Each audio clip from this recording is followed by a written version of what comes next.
எருசலேம் நிமித்தமும் நான் மௌனமாயிராமலும் அது நீதி பிரகாசத்தை போலவும் அதில் ரட்சிப்பு எரிகிற தீவெட்டியை போலவும் வெளிப்படும் மட்டும் அமராமலும் இருப்பேன்.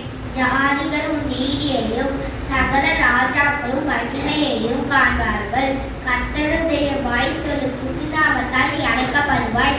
நீ கர்த்தருடைய கையில் அலங்காரமான கிரீடமும் தேவனுடைய கரத்தில் ராஜமுதியுமாய் இருப்பாய். நீ கைவிடப்பட்டவள் எனப்படாமலும் தேசம் இனி பாலான தேசம் எனப்படாமலும் நீ எப்சிபா என்றும் தேசம் யூலா என்றும் சொல்லப்படும். கர்த்தர் உன்னில் பிரியமாய் இருக்கிறார். உன் தேசம் வாழ்க்கைப்படும் வாலிபன் கன்னிகையை